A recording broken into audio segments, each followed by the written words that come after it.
Queridos amigos, bienvenidos a Think BRICS. Hoy hablamos con Celita, una experta en relaciones internacionales de Bakri University en Yakarta y colaboradora de Modern Diplomacy.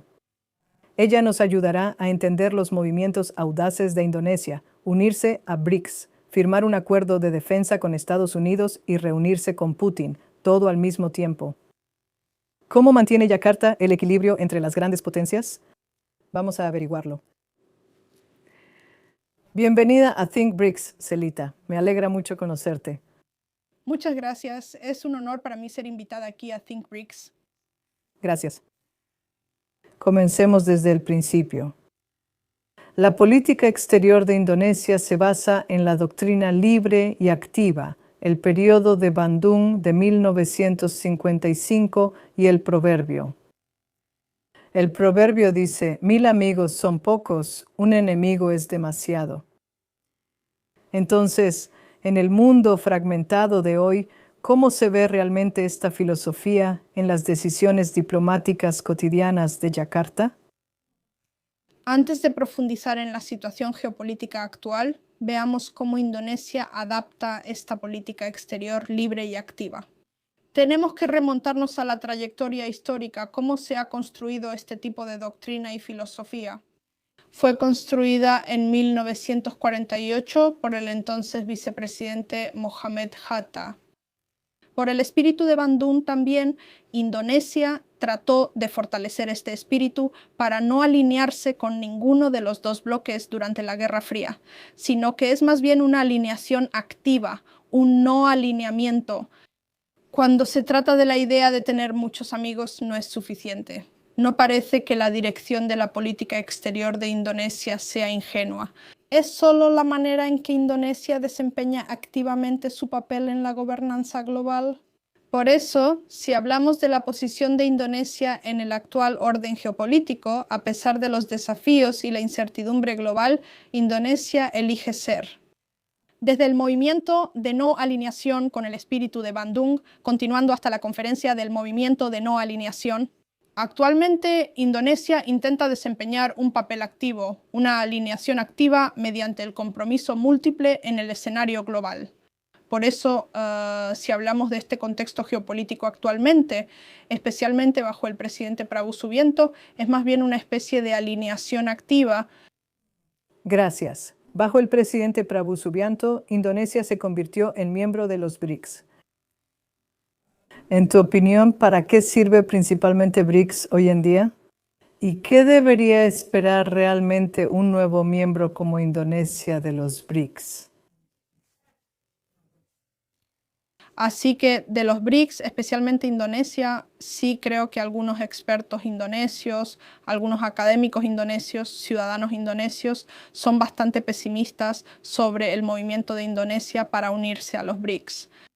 ¿Por qué hacen las cosas así? Es porque parece que Indonesia elige otro tipo de alineación, otro bloque, tratando de evitar la influencia occidental. Pero esa no es la idea principal. Como Indonesia, volvemos a la idea, la doctrina de alineación activa, participación activa.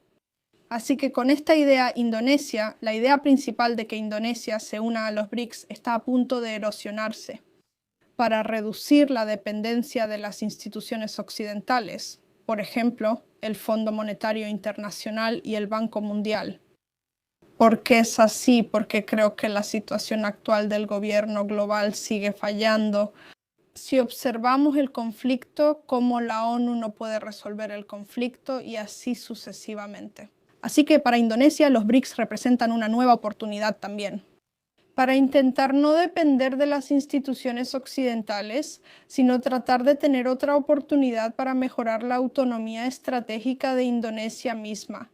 Y con los BRICS también el objetivo de Indonesia es tener otra perspectiva a través de una institución desarrollada por países orientales, por el sur global, no solo por países orientales. Así que desde este punto de vista, Indonesia no se inclina por un solo lado, sino que actúa como un puente entre el sur global y el norte global. Así que los BRICS para Indonesia representan una nueva esperanza para construir un mejor futuro para Indonesia. Una oportunidad para ampliar la influencia de Indonesia también, para aprovecharla también. Para aprovechar la influencia y desempeñar un papel activo en el gobierno global actual. Indonesia controla el estrecho de Malaca y tiene a China como su principal socio comercial, pero al mismo tiempo está profundizando sus lazos de defensa con Estados Unidos. ¿Cómo aprovecha Yakarta su posición geográfica y económica al negociar con dos potencias rivales sin verse obligada a elegir un bando? Entonces, ¿cómo lo logran? Así que, de nuevo, volvemos al principio de ser independiente y activa. Indonesia trató de implementar una política exterior multisectorial. ¿Qué significa que Indonesia no elija ningún bando? Pero Indonesia trató de mantener la neutralidad en los pactos globales, ya sabes, no elegir a Estados Unidos, pero tampoco ponerse del lado de China. Pero la cuestión es que para aprovechar este tipo de papel en la gobernanza global, Indonesia necesita ser un actor activo, tener un papel activo. Por eso, por otro lado, Indonesia trató de conseguir inversiones para la infraestructura, para el medio ambiente de China. Pero, por otro lado, también para mantener la seguridad, para mantener la asociación estratégica de seguridad con Estados Unidos también. Así que parece que Indonesia trató de mantener un equilibrio entre China y Estados Unidos. Pero eso no significa que la rivalidad entre Estados Unidos y China haya impactado a Indonesia, porque según tengo entendido, algunas personas todavía creen que si Indonesia elige un bando, por ejemplo, China o Estados Unidos, eso va a aumentar la tensión desde el occidente o desde el oriente, pero no es así.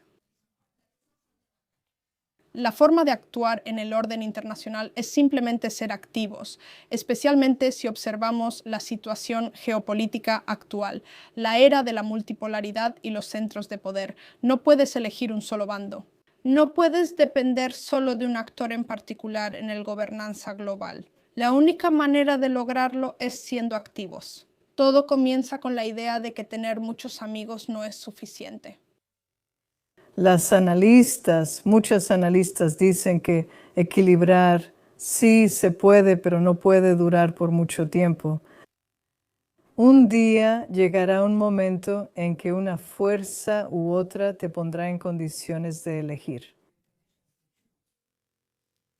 Y no es tan fácil, no es fácil para ningún país elegir. Pero, ¿qué piensas sobre Indonesia? Volviendo al principio básico de la política, no hay amigos permanentes. Lo único que permanece son los intereses. Así es también Indonesia. Cómo volverse activo, cómo sobrevivir en el sistema internacional. Solo volvamos a lo que le interesa a Indonesia.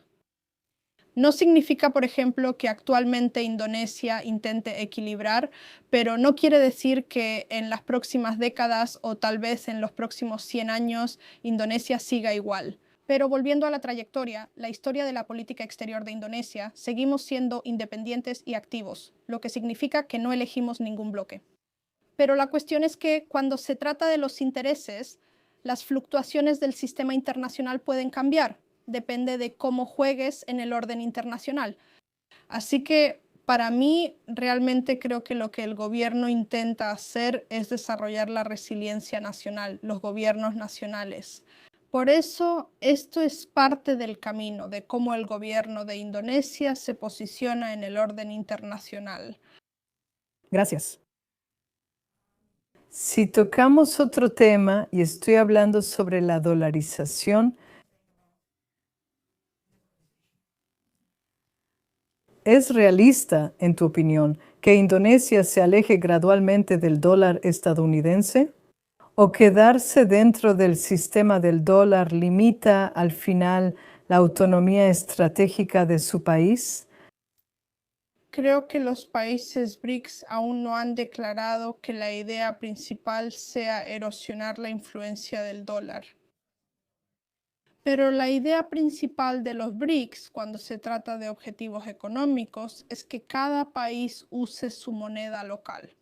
Así que el dólar sigue ahí, pero hay otra esperanza, como mencioné antes, que gracias a los BRICS existe una esperanza para cualquier país, especialmente para el sur global, potencias medias y mercados emergentes, de no depender del dólar.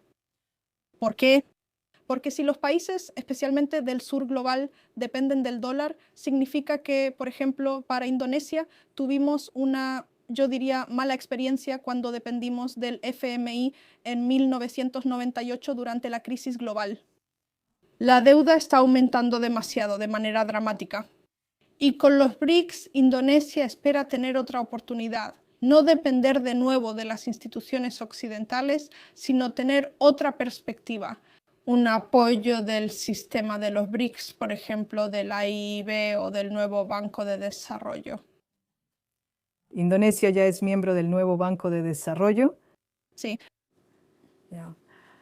Sí, por la dolarización, porque de nuevo, si vamos a Estados Unidos, recientemente ese acuerdo de defensa se estableció en dólares. Y China, como uno de los principales socios comerciales de Indonesia, usa el yuan. Entonces, Indonesia hace todo lo posible por aprovechar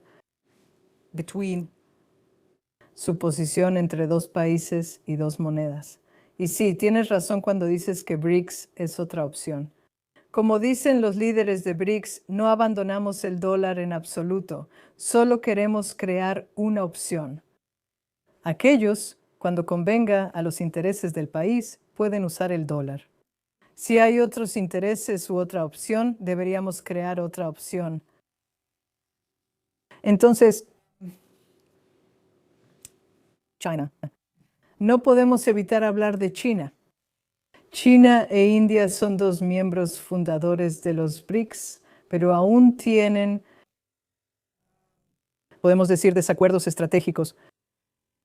¿Qué herramientas o enfoques ayudan a un país como Indonesia a mantenerse constructivo tanto con India como con China sin verse arrastrado a sus conflictos? Nuevamente, bajo la política exterior independiente y activa de Indonesia, Indonesia intentó ser amiga de todos los países. El interés sigue ahí. También con China, Indonesia recibió inversiones de China y China también ayudó con la infraestructura de Indonesia. Por otro lado, con la India, Indonesia también tiene una muy buena relación con la India, especialmente en el desarrollo de tecnología, como el 5G. Así que el conflicto que queda entre la India y China no influye mucho en Indonesia, porque Indonesia ya lo ha dejado claro. Indonesia sigue ahí. Indonesia trató de mantener buenas relaciones con todos los países. Y Indonesia, por supuesto, desde esta perspectiva, necesita aprovechar, ya sabes, no solo elegir un solo lado, porque, de nuevo, como mencionaste antes sobre la opción, lo que Indonesia intenta hacer actualmente es desarrollar opciones, no depender solo de una opción, sino de muchas alternativas. Así es como Indonesia se mueve en el contexto geopolítico, especialmente también en la región. Una región muy importante. Una región en ascenso. Una región joven con una economía en crecimiento. Indonesia está haciendo todo lo posible en este momento. Concluyamos con las noticias más recientes. Hace unos días, Prabowo Subianto, el presidente de Indonesia, estuvo aquí en Moscú y se reunió con el presidente Putin en el Kremlin. Y al mismo tiempo, el ministro de Defensa de Indonesia fue a Estados Unidos, donde concluyó un acuerdo de defensa con Estados Unidos en el Pentágono. ¿Qué revela este tipo de acercamiento simultáneo sobre cómo potencias intermedias como Indonesia están navegando en un mundo fragmentado? Yo diría sobre la potencia intermedia. Indonesia sigue siendo una potencia intermedia. Algunos países, algunos expertos han dicho que Indonesia es una potencia intermedia, Pero Indonesia como potencia intermedia, desde mi perspectiva, todavía está en proceso de convertirse en una verdadera potencia intermedia, ¿sabes? ¿Por qué? Por otro lado, algunos expertos también creen que la posición de Indonesia, el papel de Indonesia, es como líder informal en la región, especialmente en la ASEAN. Sobre Prabowo Subianto, al mismo tiempo envió al ministro de Defensa al Pentágono y él mismo fue a Moscú para reunirse con el presidente Putin para la negociación de petróleo y gas. Desde este punto de vista, el presidente Prabowo, bajo su administración, intentó mantener una política exterior activa e independiente. Por otro lado, fue a Rusia, intentó buscar otra opción para el petróleo y el gas, porque antes Indonesia usaba el petróleo y el gas siguen dependiendo del Medio Oriente y de la influencia occidental. Por otro lado, porque envió a la ministra de Defensa al Pentágono también para mantener la relación con Estados Unidos. No podemos evitar la influencia de Estados Unidos todavía en Indonesia.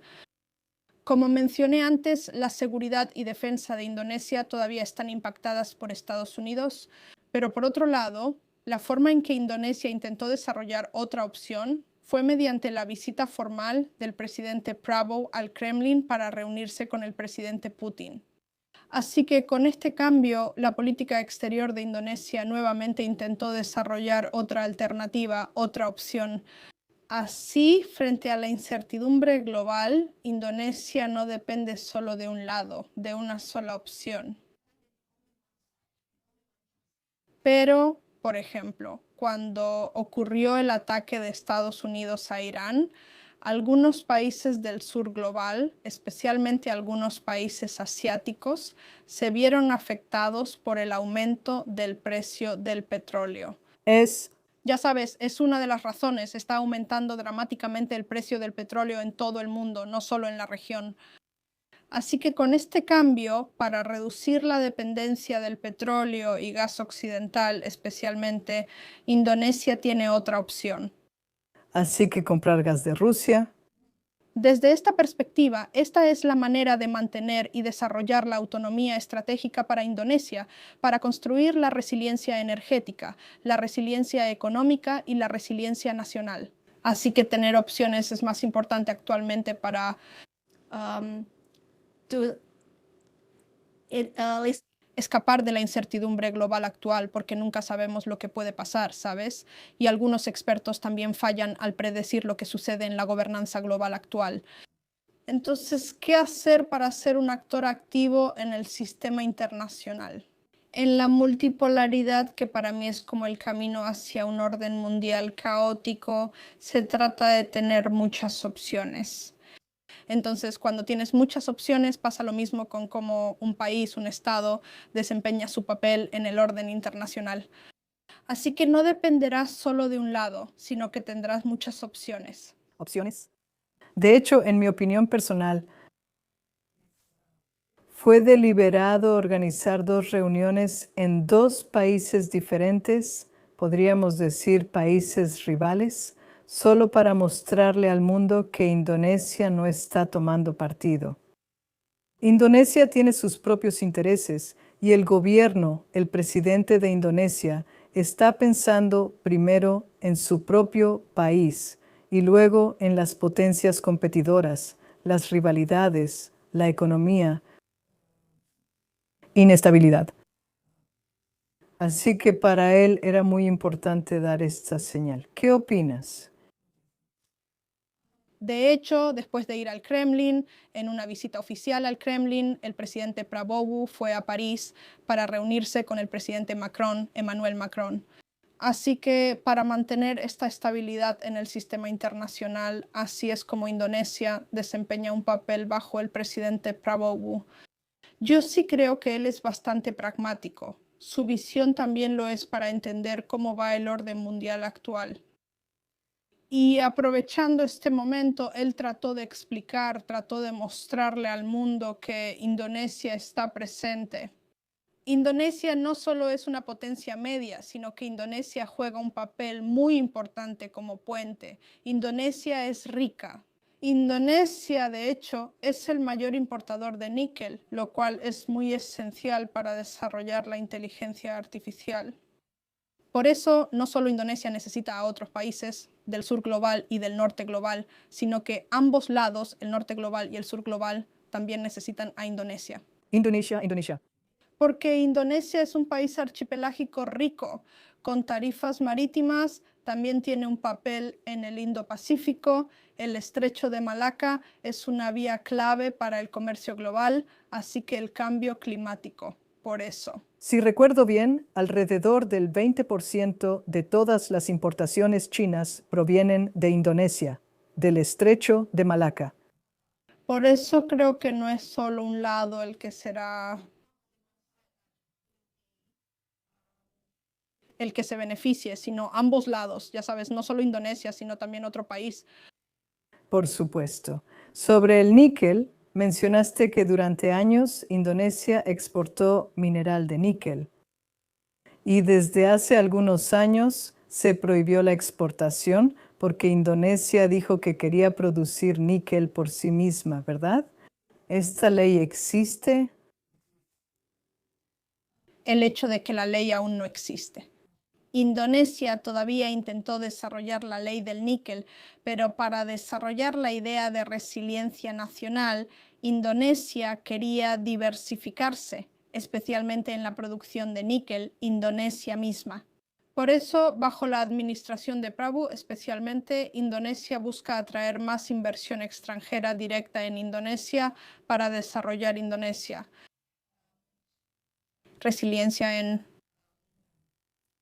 recursos, especialmente en níquel. Y para crear productos de valor agregado que son muy importantes para la economía del país y para generar empleos y desarrollar el sector industrial también. Eso es nuevo para mí, de hecho. No sabía que esa ley no existía. Todavía no. Todavía no, pero sigue en curso. Sigue en curso, igual que una ley nuclear. Está bastante desactualizada, pero el gobierno de Indonesia intentó desarrollar la ley nuclear porque Rusia sigue, recuérdame si me equivoco. Hay una carta de intención para construir un reactor nuclear. Sí. Un pequeño reactor nuclear en Indonesia. Todavía está en negociaciones de desarrollo, pero aún no ha tenido éxito. Pero nosotros, Indonesia está ahí tratando de mantener esta cooperación, esta asociación estratégica con Rosatom también. Sí, Indonesia definitivamente no está tomando partido. Trata de beneficiarse de todos los países, de no elegir bloques, de no unirse a ningún bloque, sino de beneficiarse para su propia economía, para su propia gente, para su propio, digamos, naturaleza, ¿no? Para su patria, para su país. Celita, muchas gracias. Fue muy interesante escucharte. Espero que nos volvamos a encontrar. Queridos amigos, si esta conversación les ayuda a ver cómo está actuando el mundo multipolar, cómo funciona en la práctica, por favor suscríbanse, compartan y denle like a nuestro video. Gracias por vernos y nos vemos la próxima vez en ThinkBricks.